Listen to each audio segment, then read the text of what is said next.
Hi, my name is Gibran, and welcome to Unlisted with Sam Malik. Sam, how are you? Gibran, I'm pretty well. How are you doing?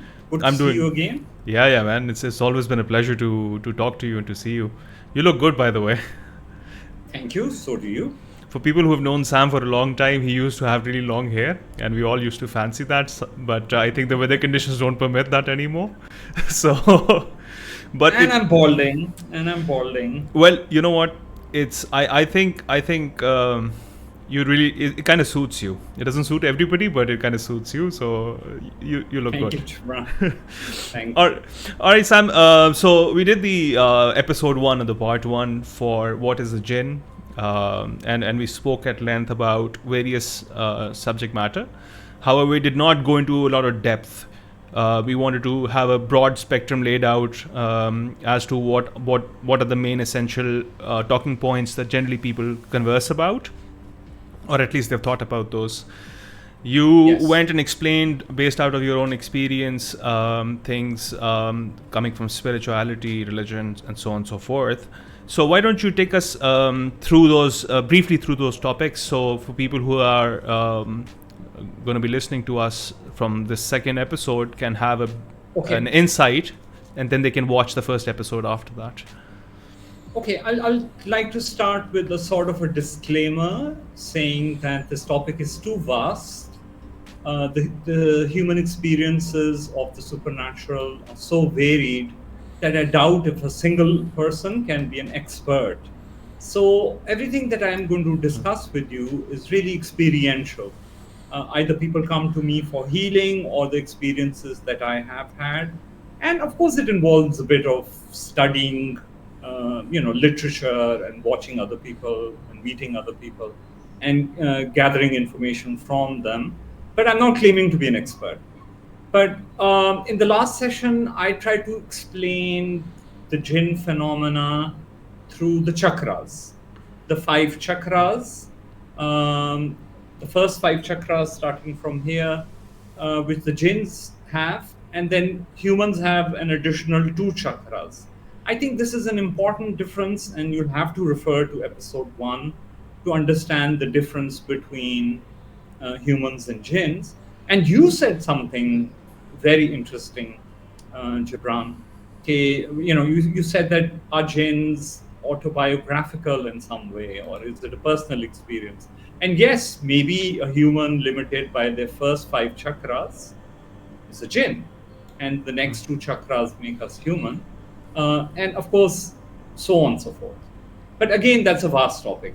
We also talked about how jinns possess us to experience the emotional and the material. We talked about the benefits of such an encounter. Sometimes it is positive and sometimes it's negative. The negatives are much better documented, I think. Such a possession can lead to all kinds of mental and physical illness. We talked about that very briefly.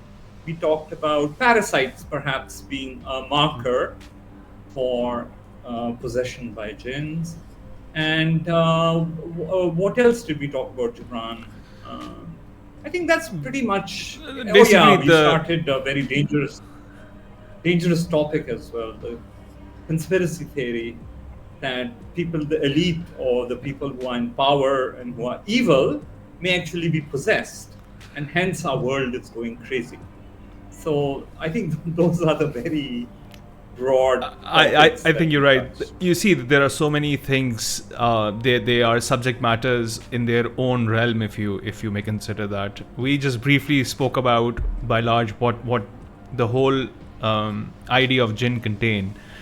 Of course, there's way more to it, and I think we should start diverging a little more deeper into this phenomena, and also because the whole idea is that we're supposed to talk about things which most people have probably thought about or not even thought about. So it's opening perspectives. And before I start on that, it was your idea, and I think you should reiterate that how and why should we have a little more open-mindedness towards these phenomena to be able to understand.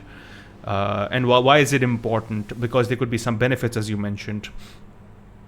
Well, primarily being a healer, I think I have to pay attention to people when they talk about the possibility of possession, because it helps me achieve healing. It helps me deal with their diseases and mental disorders. So I personally cannot ignore this topic or this possibility. Its verification is almost impossible because, like the first episode stated, uh, these are experiences beyond the five senses. So we can't scientifically prove any of these things, but we can experience them, we can feel them, we can feel a shift in our own identity. We can experience these things at many levels, but not in the five senses. Um, so this weekend, Gibran, I went to Bisham, which is a mountain town in northern Pakistan, and I was staying in a hotel. And this is another thing you brought up in the first episode. We didn't talk about it, but you brought up Bigfoot. So I asked one of the people working in the hotel, "Have you ever experienced a Bigfoot?" And they're called Barmanu in the local language. And the guy very casually said, "No, no, not for a few years. Ever since the forests have been cut, we've stopped seeing them." But the casualness of his statement was very interesting for me. He didn't bat an eyelid. He said, "When I was younger, I used to see them. Now that I'm older and the forests are gone, I don't see them anymore." I'm not certain that Bigfoot is part of the Jinn phenomena, or is it a separate entity? But it sounds like they are a kind of Jinn. So, you mentioned Bigfoot last time, and here we are. I mean, How interesting. you know, But you see, I remember I probably had narrowed down the topic to one word called Jinn, which of course is used in certain cultures only. But the whole idea that you expanded on was that it is the world of the unseen. So we're not only talking about Jinn, we are just using this term for all the different cultures that they use words for demon, fallen angels. Naturally it would encompass all of them, and yes, and Bigfoot would yes, be just probably one of the creatures amongst this world of unseen. that's right. And That's right. the interesting part was that we started this conversation specifically about how to open your mind, and your trip was a testification to this idea that people a while ago, to them all these things are normal, or they kind of well acquainted with these ideas and phenomena, hence why it Correct. was Yeah, so. Gibran, in the areas I was in are pre-industrial kind of areas, right? Remote wildernesses, and people have a very traditional lifestyle over there, and they're not too savvy when it comes to the latest in science and scientific theory. So what was really interesting for me was the casualness, the naturalness of his response. That yeah, they exist and they used to exist, but now they become rare and hard to see. So it's that how different groups of people react differently to the stuff is very interesting. So, you know what, you've naturally, just because of your story, you've actually given us a little insight that people who are living in the metropolitans, or cities who are cities which are industrialized, and there is a high populace, less forestation, less natural environments, we have kind of gotten in tune with the idea that such things are just folklore. However, when you start traveling outside the city to these kind of destinations, for those people, there's a completely different mindset. Now, I'm trying to compare this Absolutely. A to B mindset, and that itself is somewhat a step closer to where we want people to actually open their minds to, so they can absorb these ideas. What do you think is the primary fundamental reason why those people actually have more openness to these topics? Is it merely their experience? Is it their culture? Is it the system they stay in? What are those factors? I think it is their immediate experience. They're closer to nature. Our minds are full of TikTok and YouTube. and television. We are exposed to technology in a way that they are not. But so they have experience. They live in a universe which does not pretend that everything can be explained, and perhaps they're also connected to history in a different way than we are. We are modernists. We have broken away from our traditions and our histories, but they have been hearing about Bigfoot and Jinnat from childhood, and perhaps they experience them because they're more open to them. Um, but in urban life, at least where I am, these things are looked upon as superstition or delusions. But the number of people who claim to be witnesses, I mean, it's a huge number up and down this country, from deserts to mountains to forests. I've met people in every geographical setting who claim to have seen them or encountered them, normally from a distance. Um, that's really it. I Okay. think when you're living in nature and not overcrowded with people, you develop a certain stillness in observing the universe as well, and you're able to observe things which are subtle. Whereas in our daily urban lives, with cars whizzing by and the traffic noise and the pollution and whatnot, perhaps we lose this ability to engage with the subtle. Okay, let me bank on this statement that you have made, and I think this could be actually an insight as to how the whole idea of experiencing the unseen can be made a little more accessible. Now, the point is, you live in a society in bigger cities where you're completely occupied, you're mentally occupied too much, whereas you lack stillness, you lack the emptiness of the mind for newer ideas to come in. Whereas, as opposed to probably in a remote area or such kind of a place that you mentioned earlier, like Basham, people have less to do and more time to be sensitive enough to let these kind of thoughts, these experiences, their senses are heightened. The sixth sense, if I am allowed to say that, is more heightened because Yes, that's of a a good word. lifestyle, right? So if you can That's if right. you can tell us something about on the lines of that, if we try to mimic or practice that emptiness or I'm specifically talking mentally, right? So would that be an enabler to encounter these kind of things or sense them more? I don't think there is a formula which will work for everyone. But I have noticed that people who meditate or sit in silence or observe nature generally are more open to such a conversation, open to remembering these experiences and verbalizing them also. Um, so, just generally speaking, people who meditate and are into mysticism or spirituality are open to such experiences. But then, in the urban context, Shibran, I've come across people who claim that they have been victims of jinns, just a lot of trauma in them. Um, the jinns haven't really done anything to them, but just seeing them out of the blue in your own room or in your house can lead to trauma and fear. And I've come across that a lot in the urban context. And then I have seen family members and friends making fun of such people too, till they stop talking about these experiences. So perhaps the urban modern environment is not conducive to sharing such experiences.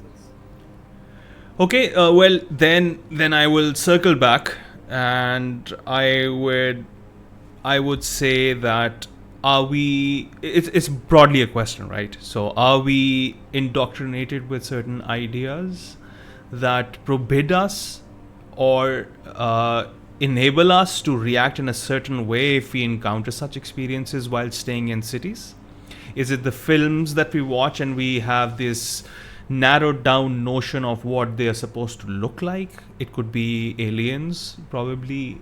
Are we limiting our mindset to all these things? And that's what scares us. And because there's a underlying connotation that these creatures can be dangerous, or they are known for abducting people, or they are known for harming people. Is that some sort of an indoctrination? I think it works both ways, Gibran. I think science is a form of indoctrination as much as any tradition. So if we were on a journey to seek the truth and we thought science was the answer, then it's not. It's also a form of indoctrination.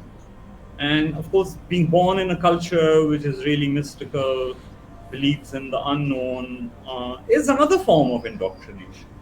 But at least that culture helps you experience and see things which science will suppress. So, some of the people that I meet in the city who have had supernatural experiences with the Jinnah are always referred to a psychiatrist who will prescribe a pill to calm them down, basically. And sometimes they continue having those experiences, but they learn very quickly to keep their mouth shut and not to discuss them because they are labeled crazy, and sometimes the experiences stop. So, it's that. So, would it be wrong if I somewhat said that people who are experiencing certain kind of things and are labeled crazy or are seeing psychiatrists probably do not have any problems? Wow, that's a dangerous statement. I mean, you need a big disclaimer before you say that. But I think there is a chance that some of them are not crazy. They are mental, there are other kinds of mental disorders which are scientifically considered mental disorders, in which you can be hallucinating and being, you can be paranoid. But sometimes maybe there is a possibility that there is actually something going on which is causing these reactions in a person. So it's a bit of both. Let's be safe. It's a bit of both. Well, fair enough. So, where do we start with this idea of exploring? How does one enable themselves to have an open mind and to these ideas, and then be ready? The readiness is also very important, because if you're not ready, like you said, people can freak out, and that could itself be quite dangerous. So it's a slippery slope. How do we start nurturing our minds in a staggered way, or in a stage progression? So how do we go about this? Well, Gibran, that's something I would not recommend. I mean, I wouldn't recommend that we dedicate our lives preparing to have such encounters. Like I said, some of these encounters can be very negative for the human. So I don't think that's the right path to choose. We can stay open-minded, and if we come across something strange, or if we meet somebody who's saying that they've had such an experience, we don't always have to put them down. But I do not recommend looking for these experiences consciously. I think fair enough. There is too much of the unknown involved, too much. And not all these encounters are pleasant. So I will slightly shift on the topic, and healing has been a major part of this entire, or the major purpose, one of the purposes of having to discuss about topics like these. And since you are a healer, have you encountered cases where it could possibly or potentially be a case of possession? And what are the things that you look for? How do you identify? And then furthermore, how do you proceed further in terms of treatment? So if not treatment, then there must be some sort of things that one should be mindful of in terms to prevent certain interactions. Or if, you've got the point, right? Gibran, I don't want this session to turn into a healing sort of a session, right?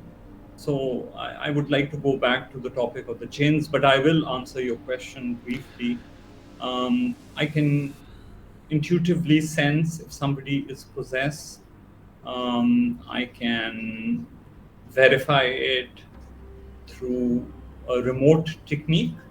And then I have to turn to that person's religious belief.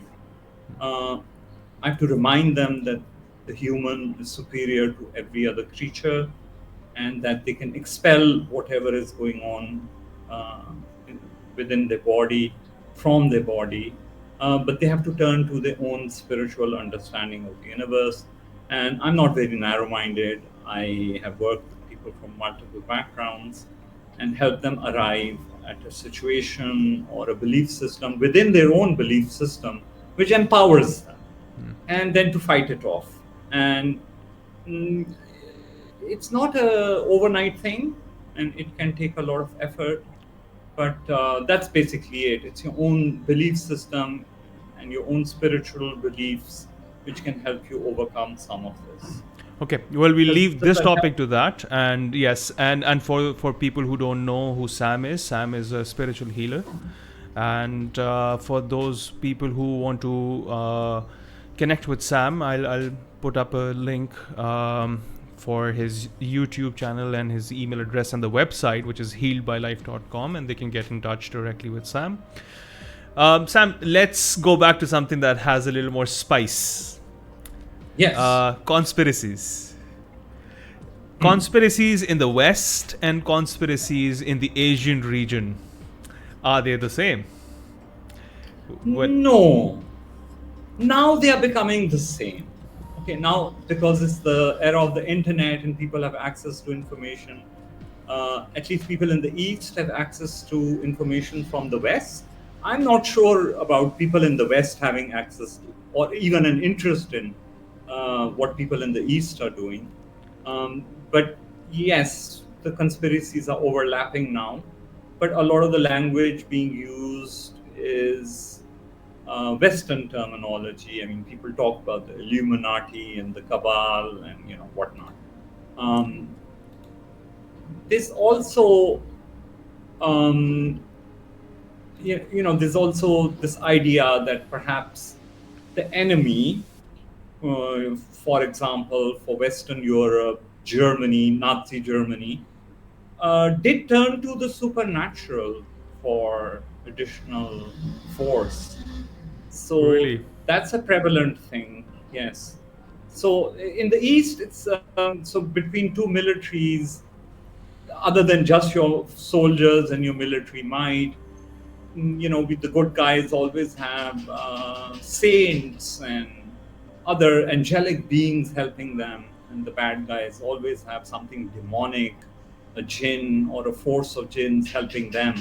So that's very common. It's presented in different ways, but it's very common across the world. Let me cut you there. And yeah. Are you talking Avengers? I'm not talking anything specific right now. But yes, that's the fantasy as well as the For people who so-called understand, reality. for the people who understand what I'm talking about. So basically, a lot of things that we have spoken about are actually interconnected, and I want you to continue, and I want you to continue with what you're saying, because this will actually go back and reconnect to indoctrination as well, at some level, if not entirely. But please do continue. Yeah. Well, the other thing, Gibran, is that sometimes, and I think this is,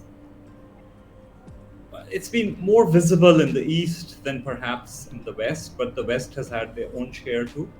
The people in power, I mean, people who are enjoying the top level of power, are so evil that everybody else wonders if is possession involved. Uh, why is their behavior different from a normal human being? How can they kill so many people, torture so many people, enslave people? So that's again something common to both the East and the West. And there are many conspiracies about evil people, evil dictators, kings, um, you know, and their indulgence in the occult. So that's another conspiracy. And it's very difficult to deny or to even confirm any of this. But yes, with some powerful people, um, they're no longer behaving like humans. They're so insensitive. I know you're being so Um, careful with your words. I You're being have to be, Gibran. extremely I careful. have to be. But Sam, I'm gonna drop. It's one of your conspiracies, of course. David Icke, and so it's not your it's not your theory, and it's not my theory. No, This no, is no. why No, this it's is not. why I have to quote the source, which is the reptilian conspiracy theory, right? And we have seen quite a lot of Yes. videos actually in the past. We have seen a lot of those short snippets of these shape shifting reptilian like human beings, and we have seen them around the people who are influential, powerful, or have some sort of a control over on a bigger level, and I think That's it's correct. so. What do you That's correct. think? Um, Okay, is my personal take on it is very interesting. Um, I come from Pakistan, right, which used to be part of India, and old Indian mythology openly talks about the Nagas and the reptilian people who had taken over this region, and how they had convinced people to worship them as gods. And then, for some odd reason, because of some conflict or the other, they went underground. So that's my immediate background here. okay. And mm, and another thing I want to talk about is this alien versus Jinn discussion. So there are people who think these reptilian creatures are aliens. They are alien to our universe. And yet there are other people, including me, who think no, that they've always been on Earth. They are all part of this Earth. And these creatures are jinns or jinn-like creatures, and they have the ability to disappear or to go underground or to hide somewhere where we can't find them easily.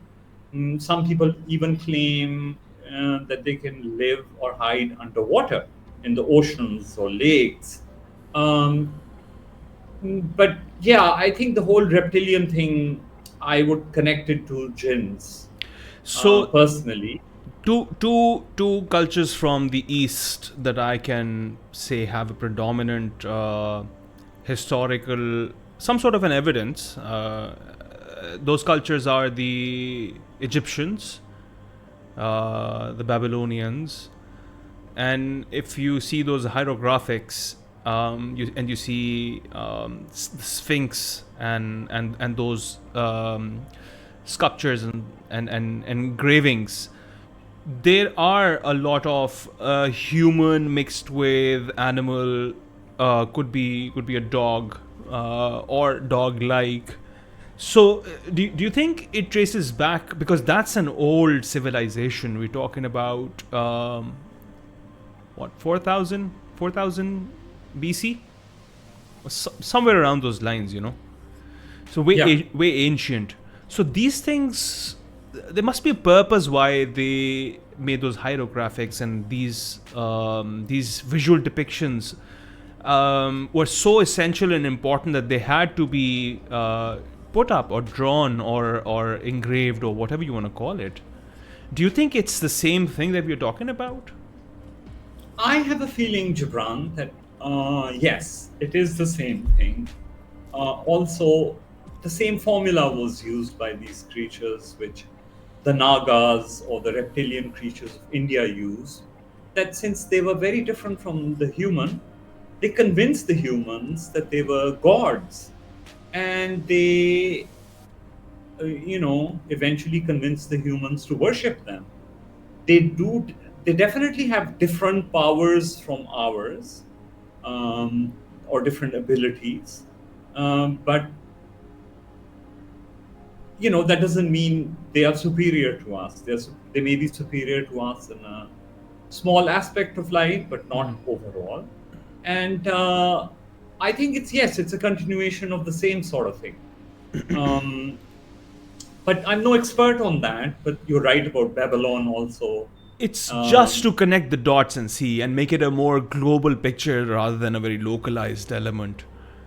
If you know what I mean, right? So we're trying to go but across then, civilizations and also see if this is something that traces back correct, centuries, or is it just correct. something that's during a But certain. but then it has a common theme running through it, right? The theme being, why are we not experiencing these creatures at the same level now? Where are they?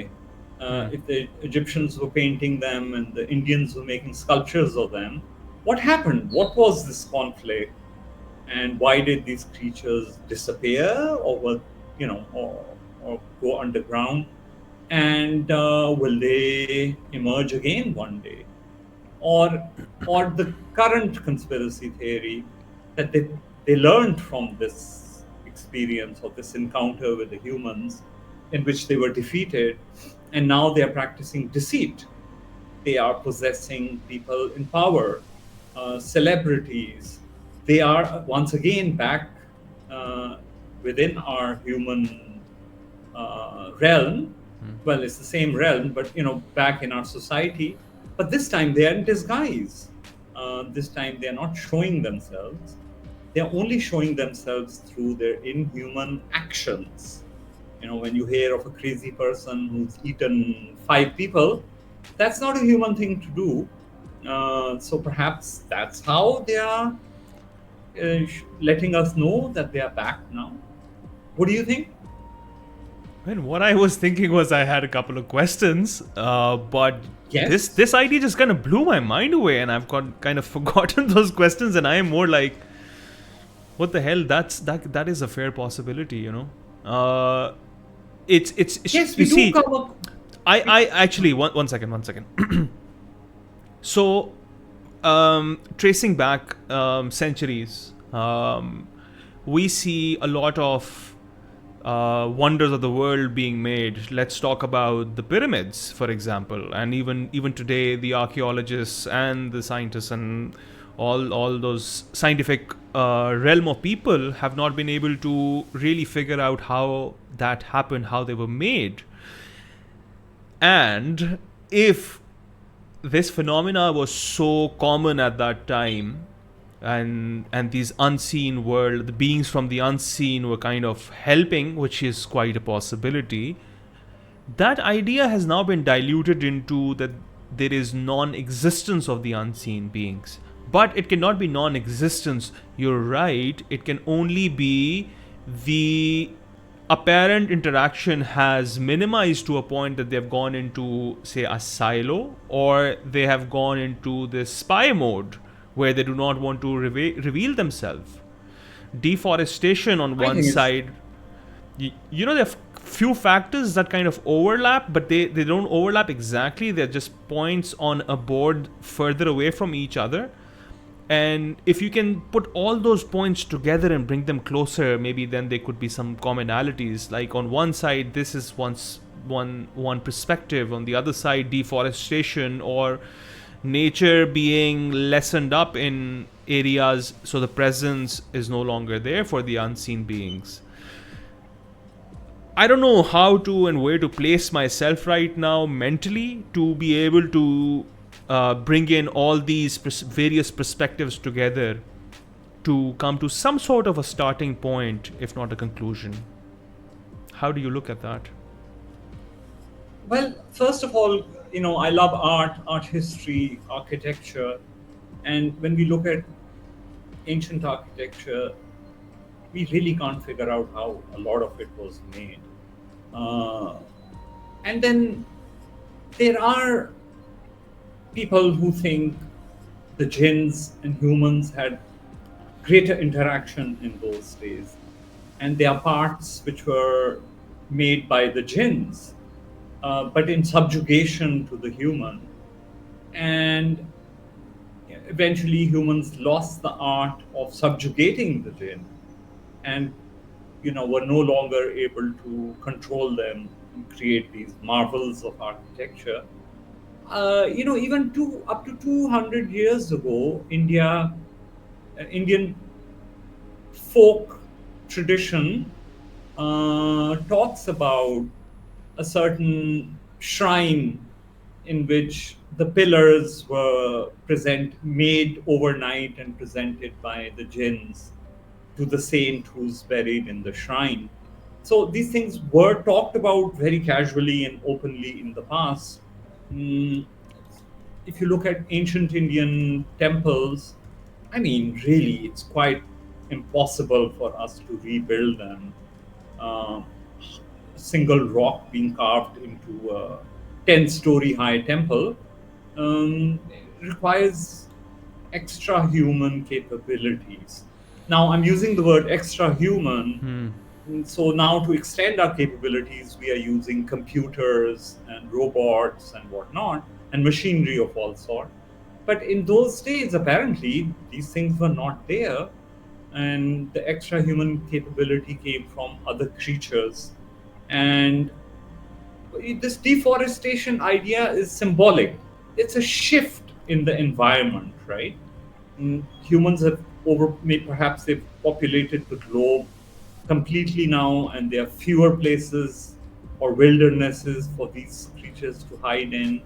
Um, but but when we look at the past, yeah, we do see things which are very confusing for today's human. And there are traditions, there are cultures where children, yeah, are separated at an early age and groomed in their shamanistic traditions and removed from uh, exposure to modernity in the hopes that they will grow up to be shamans and they will be able to see these creatures and interact with these creatures on behalf of the tribe. But to be able to do that, they have to be groomed by the tradition from childhood. And they are hidden away. They are not allowed too much interaction with the modern aspects of their society, including modern medicine, believe it or not. And and then these cultures claim that these people, when they grow up, retain their ability to see jinns, to converse with them, and to negotiate with them on behalf of the tribe. Wow. Yeah, yeah.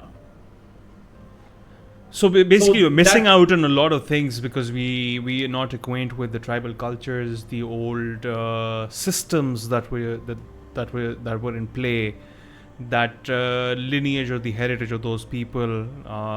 Our interaction has kind of been so minimized, or it's limited to just them. Is it exclusive to just them? The social, I think it's more of a well, social question.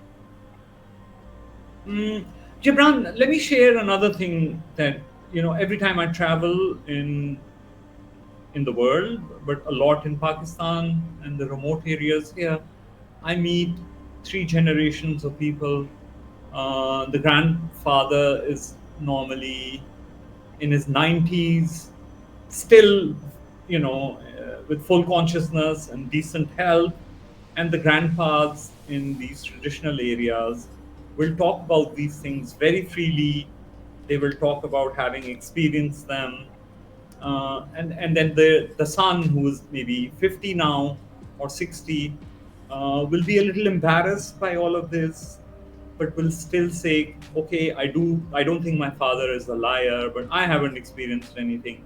And when you talk to the grandson, who's a teenager or 20, he will blatantly make fun of these people. Now, all three have grown up in the same environment but are having completely different experiences. The grandson has his cell phone and is constantly online, and inevitably on TikTok and Insta, and he's exploring the universe through the digital medium. The father, the 50, 60-year-old guy, has often left the village, gone and worked in the big cities or the Middle East or something like that, and has had multiple exposure. But the grandfather, who has stayed back in the village all his life, has a different language, a different attitude, and a different explanation for whatever is happening around him. So I've seen this through the generations so frequently that it means something more than just a generation gap. It's about No, it sounds si- more you like know in s- 2 generations, we have lost the whole picture completely. So all it took was 50, that's 60 right. years and That's nothing left right. of it. That's right. That's even worse than I Yes. thought. And the grandson cannot have a conversation with the grandfather without putting the grandfather down. It's not possible in this context, right? Because the grandson has this idea in his head that if I talk about jinns, I will be looked down upon, I will be considered uneducated, non scientific. It's a disability of Um, some you sort, know, considered as if you are mentally not sane enough anymore. that's right. Yet his own father and grandfather are sitting there saying, look, these things used to happen at least, they are less frequent now.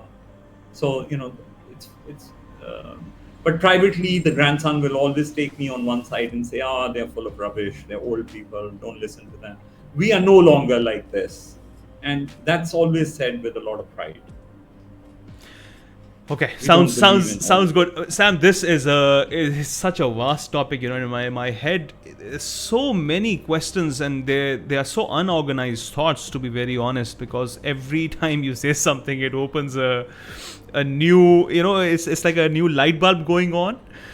And I mean, if I continue this conversation right now, I might be all over the place. But I think that at some point we might have to do another session, and I'll give you the broadly the things that we can possibly. I mean, those are my questions, and I'm sure people who watch these videos would have their own questions too. So we might have to make another video. So one of those things is. You see, now I'm lost.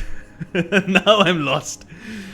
This is so fascinating, but I do want to touch on the this is for future episodes on the concept of aliens and how do we integrate this idea. Hmm. Second thing I want to touch on is going back in history, because I somehow find more relevance of what we're talking about starting somewhere in the history and then going in the silos, and then it may emerge again.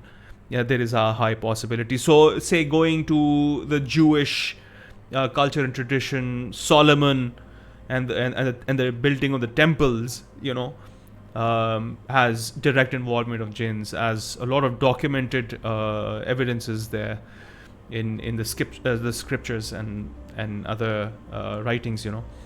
So these are two things that I really want to want you to expand on sometime in the future. All right. Yeah, I'll try to, with my limited knowledge, I'll share whatever I have internalized for sure. but more than Sounds good. that, is because I know that you've been traveling every chance that you get, and your a part of that traveling package in your mind is to explore and sit down with people, because you interact with people. You're not a person who sticks on the phone and keep yourself occupied with the internet and stuff. You try to engage with people, and especially of across all age groups, to evaluate and assess a lot of things. And that's a part of who you are and how you like to roll. I want you to share your stories as well alongside when we speak about these topics, because these are real stories, and this, even though they're not provable by science, or we do not have the instruments to prove it yet, but it does not nullifies or negates these stories to be true in some which way. I'd be more than interested in listening to those two. What do you say? Sounds great. Yes, I'm willing to share whatever I have heard. No problem. I'm not embarrassed by it.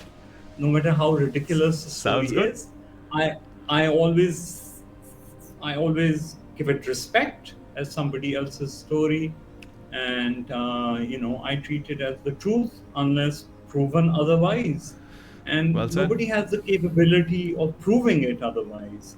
We don't have the capability of proving it's true, but we don't have the capability of proving that they are lying also. And That's to true. dismiss somebody so easily is too insulting for me. Well said, Sam. Just call Well said. somebody a liar. Well said. Well, that's it for today. I think the more deeper we go, we're trying to keep the conversation on the surface level, for so that most people can understand. There might be things which not everybody might know, but we're trying to keep it very on the surface for now. And we might not do the third episode on the jinns right away, but I think because there's so many topics that we need to talk about, there's so many things that are happening. But we will circle back at some point. Excellent. That's it for today, and I hope you guys enjoyed it. Please do send your comments. I have created a community tab on Unlisted Talks YouTube channel. You can go in there and post topics that you actually have interests in, unusual things that you've encountered or experienced. You can write to us. For those who are interested in spiritual and healing sessions, they can contact Sam directly. I will put up this website and his YouTube channel. You must watch his videos. Actually, he's a very eloquent man, and he has quite a knowledge base. Well, anyways, Thanks that's for, for today. thanks for the promotion, Gibran. I No, appreciate it. no. It's not a promotion. I think I genuinely believe in this, that we all need some sort of support, if not help, some sort of support in exploring our own imagination and ideas. And Yes. truth be told, our imagination can be as real as how we believe our senses are real. But somehow, correct. when it comes to these kind of things, we put our imagination as if it's an abstraction or fantasy only. So do get in touch. And Sam, it was wonderful having you. And I know it's so difficult that you have to spare so much time for us, and you are a busy man. But thank you. And it A means a pleasure. lot. Well, Thank you, Gibran. thank you guys. Thank you for watching the video. And for those who haven't subscribed, please do. And do hit the bell icon so you get the notifications right away when we upload the video. Well, that's it for today. Thank you once again. And bye-bye. Bye, Sam. Bye bye.